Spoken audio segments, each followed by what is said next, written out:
Yo, what it is, YouTube? It's your boy Nix coming back with another bullseye of a tutorial here today on the channel. I got a real good one that I had a lot of fun making, and I hope y'all gonna enjoy and get a lot of game from. It's the NoCap tutorial. I feel like this is the best NoCap tutorial ever. Let's not talk, let's just play and get right to it. Yeah. 200 or better, everything I drive is dangerous. I got way more problems than some Cubans get tangled up with nothing in my pinky bag. I spent 1,000 just on mud. One thing I was never focused on is keeping up with another nigga. Shawty still gon' fuck me even though she said she love a nigga. I done peed it like grew up with murderers and drug dealers. So Lord knows I'm trying to trust niggas. Ooh, we got a good one today. Let's break down into it right away. Let's not waste no time. If y'all do got any more suggestions for any other different type of artists that y'all want to see, you know, drop it in the link down below. We gonna get to it right away. So the very first thing that we have is the auto-tune settings. Nothing really special. I know that NoCap is pretty aggressive with his auto-tune, so I did about a 4 retune speed, 17 humanizer. Sky Jordan, shout out to him. He actually just put out a video like showing like Gunner's real template. And you can see inside of the template, like Gunner is literally on 0 retune speed. I had put out a video way back where I was like, one of my first videos where I just, you know, it's an auto-tune tutorial. And, you know, there was a counter argument that, oh, you know, nobody raps into 0 auto-tune speed and that's too aggressive and it's gonna sound unhuman. Right, yeah, so that's what I'm saying, guys. Like, all of this information I give you is because I've actually been in the studio with big artists, recording them, having them tell me, yeah, you know, you need to put it on that really tight retune speed, you know? And you know, you guys got to always know that with making music in general, you got to do a little bit of pre-planning. You got to gather a little bit of information, right? So when I listen to the beat as an engineer, I'm paying attention to the instrumentation. I'm trying to create a visual, you know, like a vision for myself of how I'm gonna mix it, right? I try to be like, oh man, if this song had a video, what would it look like? I'm using my, you know, like my senses as a human being to give me a better projection, a concentrated idea of how I'm gonna mix it, you know? I don't think you should ever be mixing with like no direction. Or that's like driving a car with your eyes closed. You know you would not do that. So why would you mix like that, right? So let's listen to the beat.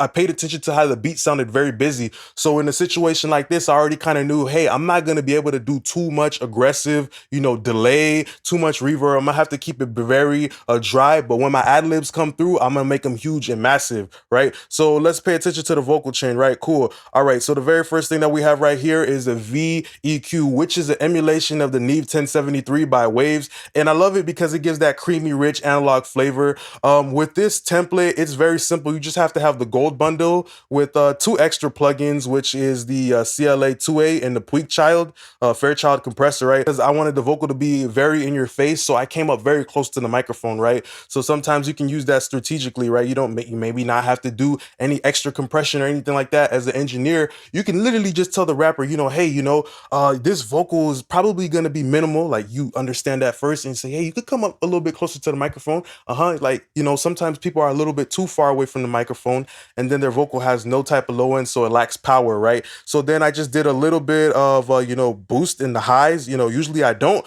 but just with the way that I was trying to get NoCap sound, I felt like it was appropriate. Next thing that we have right here is the LA2A, right? And so with the LA2A, the ratios of the compressor is about 3:1, and the limiter is 100:1, right? And the thing with that is that, you know, with the compressor ratios, it's kind of way the compression is speaking to you, right? With the limiter mode, it makes the compression way more aggressive. But because I wanted to have a smooth,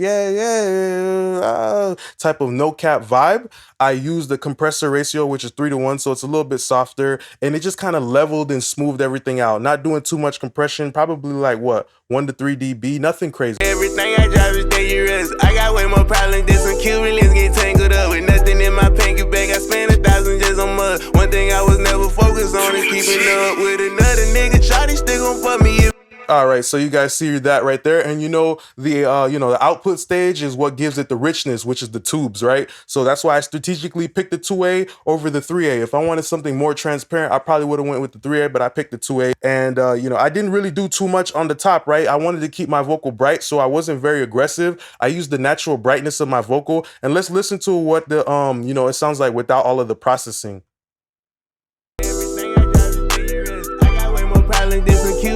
Tangled up with nothing in my pinky bag. I spent 1,000 just on mud. One thing I was never focused on is keeping up with another nigga. Shawty still gon' fuck me. Said she love a nigga. I done peed it like grew up with murderers and drug dealers. Lord knows I'm trying. I got way more problems. Better everything I drive is dangerous. I got way more problems than some Cubans get tangled up with nothing in my pinky bag. I spent 1,000 just on mud. One thing I was never focused on is another nigga. Shawty still gon' fuck me even though she said she love a nigga. I done peed it like grew up with murderers. All right, guys, so the results are speaking for themselves. If you do want this template by any chance, you will be able to catch it in the link down below. All right, next thing that we have is a C4 multiband, a default preset. I opened it up a little bit, and I believe I did adjust the top. I wanted the top to not to still have the transient, right? So with the multiband, I slowed the attack slightly down, and I pulled the threshold up a little bit just because I wanted to still keep the openness of the top. If you're using a very fast attack on a compressor, specifically a multiband, where that high mid is, that's where the transient is, that's where a lot of the energy and a lot of the impact of a rap vocal is at. If you're using a too fast attack, it will kind of take out the punch and make it sound somewhat dull and more pushed back. Sometimes you can use that strategically, but right here for this NoCap vocal tutorial, I made it the threshold way lighter, right? So it just kind of helped it still keep it very open and pay attention to how I'm trying to keep my vocal to be very bright, right? Sounding expensive like NoCap, but I'm not, I'm just making sure I'm very delicate with the top. I'm not doing too much aggressive filtering. I use something musical like the VEQ, which is very good because those type of plugins, they give you less opportunities to mess it up. So in the beginning, I think it's important to master those analog plugins, how to minimize your weaknesses and maximize your strengths. Next thing that we have is a CLA 76, and of course I want brightness, so I picked Bluey, right, and a 4:1 ratio. And let's look how much compression I'm doing. Not too much, I believe. Better everything I drive is dangerous. I got way more problems than some Cubans get tangled up with nothing in my pinky bag. I spent 1,000 just on mud. One thing I was never focused on is keeping up with another nigga. Shawty still gon' fuck me even though she said she love a nigga. I done peed it like grew up. And as you guys can see, if you want to keep your vocal very open and sounding big, well, you need to use possibly sometimes less compression, depending on how the song sounds like, right? I had a vision for this song, like I said, pre-planned. I heard NoCap in a church, and I'm trying to make it big, right? So that's why you got to pre-plan these things as an engineer. If I heard the vocal to be smaller, then I probably would have did more compression with the faster attack and even slower release than this, right? But I picked the Bluey, and pay attention on this song, I'm not using too much noise. So I'm very strategic about when I use noise and when I don't use noise. I wanted this to sound like a very mainstream vocal, right? Very clean and very crispy and very high end. So I did not use that much noise. Sometimes I do, sometimes I don't. It is a very beautiful compressor filled with tubes and transistors. Now we have to understand the Reverb topology, right? I just said that in the beginning of the song, I wanted it to be upfront and big, right? So I used this on purpose to make the vocal sound upfront, not doing any EQ or anything like that, but because I understand that it has tubes in it, and what the tubes do is it adds harmonic density in the low mid, the low register, so it feels like it's warmer, but it also feels closer. So I feel like that's why people use the word warmer, because I mean, obviously, if I was in a blank room and somebody came up a little bit closer to me, right? I would actually literally feel their body temperature, right? So that's where I believe warmth comes from. Also proximity, when somebody's closer to you, you can feel their warmth, you can feel their body temperature. So that's what I use the Reverb topology here. Coming back to my original thing again, you have these fixed time constants, right? So these ones are the automatic ones, and pretty much everything is fixed, but these two right here have automatic releases, right? But generally when people use real Fairchilds, usually for vocals, they put it on 1 to 2, but 3 to 4 is also very musical as well, right? I'll go into a depth about this in a little bit, another video, but let's look at it. Better everything I drive is dangerous. I got way more problems than some Cubans get tangled up with nothing in my pinky bag. I spent 1,000 just on mud. One thing I was never focused on is keeping up with another nigga. Shawty still gon' fuck me even though she said she love a nigga. I done peed it like grew up with murder. And I was using the input gain to hit those tubes hard. The beautiful thing is that you can turn off the threshold and just get the saturation if you want to use it, right? But I'm using it in a hybrid baby situation where I'm getting input, which is giving me not only saturation, creamy, richness, the sounds of the tubes and the transistors, but also the forwardness, right? Because it's adding more harmonics to the lows, right? But I'm also using a little bit of compression too. I believe that it sounds very musical, right? And that's why you got to use these plugins, because it's harder for you to mess it up, right? And you know, we have H delays, nothing crazy, setting us downstage. Then I use the impulse reverb, right? This plugin also is coming with the Waves Gold bundle. The difference between an impulse reverb and a regular reverb, I'll go into depth about it in another video, but it's just the way that it breaks up. Like, it's literally you know, mimicking how like the frequencies would break up in a real actual room. So you have a couple of impulses here, and I used it to set my soundstage. I was using more of it like kind of like a early reflections, right? I was just telling the listener, hey, you know, this is how much space I have in my house, right? I'm understanding that the beat don't got that much space. When you got a little old house, right? You got to understand that you can't put a big old couch in a little old house because you only have so much space. So as an engineer, it's coming back down to the same thing. You know, I only got so much space with this beat and this vocal, right? So I have to be very moderate about how much reverb I'm using. And because the reverb here, I'm using more for dimension and not necessarily just creating space, because there's not that much space in this house for this couch, I would go ahead and use a impulse reverb, right? And I actually did everything that I could to make it a little more jagged. And with this plate right here, I used the sidechain compressor, you know, key to the studio rack input. And I was just using it to give the dimension, right? So the first reverb is kind of like the, you know, the bedroom, right? But then the, you know, the bigger plate is kind of like the living room, right? So as an engineer, you got to understand, you know, the song like a piece of real estate. Is this a 2-bedroom apartment or is this a 3-room house? You know, you have to understand how much space is there in order for you to know how much stuff you're going to put inside of that house, right? Then we have a doubler for a little bit width. Then we spun the block again, and then we use the 660 Puig Child, right? With the 660 Puig Child, look, pay attention. I'm pushing it. I'm using it in parallel to give even more forwardness to the vocal, right? And let's look at the need. Better everything I drive is dangerous. I got way more problems than some Cubans get tangled up with nothing in my pinky bag. I spent 1,000 just on mud. One thing I was never focused on is keeping up with another nigga. Shawty still gon' fuck me even though she said she love a nigga. I done peed it like grew up with murder. So here I'm not doing as much compression, right? It's in parallel. I'm still using it for the sound of more tubes. Pay attention. I didn't use that much noise on this song, but I still used the tubes to give me my saturation. So I'm always hunting for texture and tone as an engineer. I'm trying to make it an experience, right? You got to understand, as a human being, you have multiple ways of trying to identify things. Your senses, right? Taste, touch, smell, feel, how you listen to something, right? All of these things help you identify what something is, right? So I'm trying to help the listener identify that this song is about a church. You know, it's big, it's soulful, right? And a lot of times, you know, with the soul, it's something that's right here, it's in your heart, you know, kind of like warmth. You know what I mean? So it's all coming back down to that, right? And then, you know, not doing too much compression. And, you know, we're using number 5, which is a faster attack, but automatic release, right? So it will work on a lot of songs. Then we have a 76 all buttons ratio. I'm contrasting the compressor action. Pay attention. Like, all of the other compressors are bumping and grooving. 200 better. We gave them the swag, but now we're on the 76, and now we're going to give them some energy. Better everything I drive is dangerous. I got way more problems than some Cubans get tangled up with nothing in my pinky bag. I spent 1,000 just on mud. One thing I was never focused on is keeping up with another nigga. Shawty still gon' fuck me even though she said she love a nigga. I done peed it like grew up with murderers and drug dealers. So Lord knows I'm trying to trust niggas. All right, cool. So that's pretty much everything for the lead vocal. Next move, all right? Now we're going to go on to our ad-libs. You know, in the beginning as an engineer, sometimes you listen to your favorite songs and you close your eyes and you're just trying to think, what plugin or what move do I got to make it sound like that?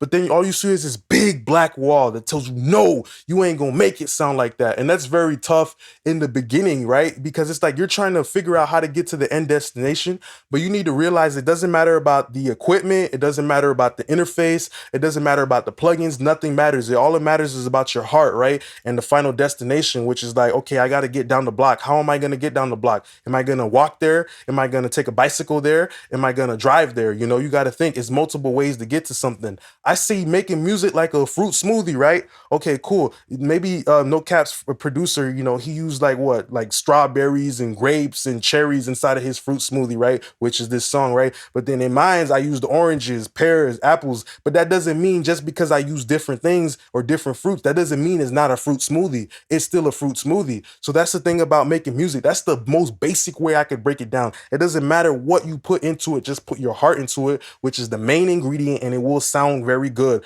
Okay, cool. Let's look at the ad-libs, right? And how I slid these ad-libs, right? I'm going to turn it up a little bit more so we can concentrate. With murderers and drug dealers. So Lord knows I'm trying to trust niggas. Peter like grew up with murderers and drug dealers. So Lord knows I'm trying to trust niggas. How these still gon' fuck me even though she said she love a nigga. I done Peter like grew up with murderers and drug dealers. So Lord knows I'm trying to trust niggas. Kind of sounds like your ad-libs, guys. And you know, with me, like I literally record these songs on this little, I have a little cheap old microphone. Let me show y'all. Like literally, like I literally recorded that song with like a freaking damn near a $50 microphone, and I made it sound good, guys. And that's what I'm trying to tell you. It's not about the equipment. It's about the belief that you can make it sound good regardless of what materials you have.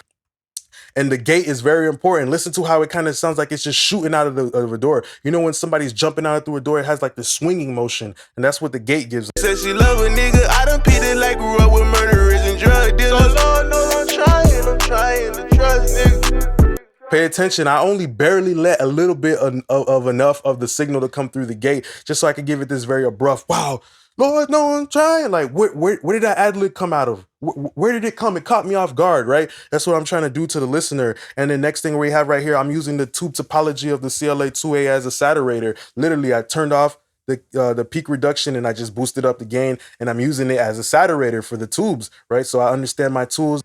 All right, and let's go back to this. This is my command center, right? I'm saturating all of my effects, you know, so I'm creating contrast with my little command center right here. That's what this part on Studio Rack does. And also on the lead vocal, I had that as well. I had a fresh air, you know, and a saturator as well.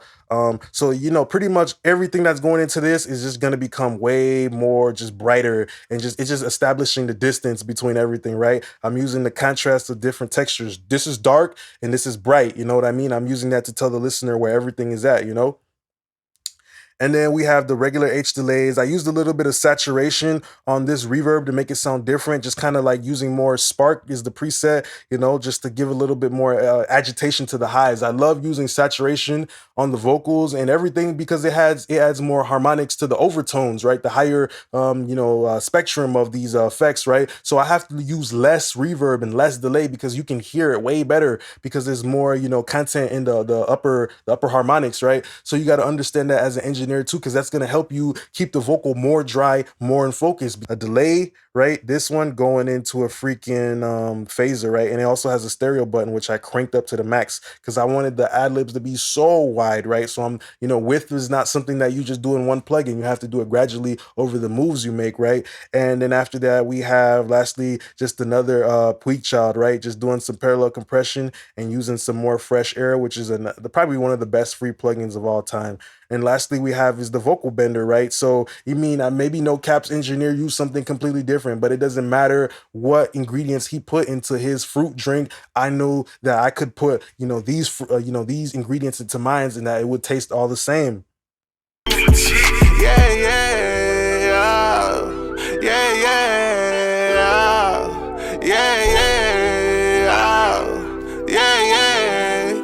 Go listen to the real song, you know, I mean, that's about as close as it's gonna get. All right, guys, so if you do want to get this template, I feel like this is the most accurate NoCap template. This is the best tutorial in my opinion, just because I went over all of the other things, right? Not just about the lead vocal, right? Because the song is not just the lead vocal, it's also about the ear candy and the effects as well. And you know, pretty much this is all that I have for today. If you guys by any chance do want to get this template, it's down below. Go ahead and grab that vocal sauce so you can sound good right there instantly, right? Just want to say thanks a lot for being a great part of my YouTube family. Appreciate you guys. Peace.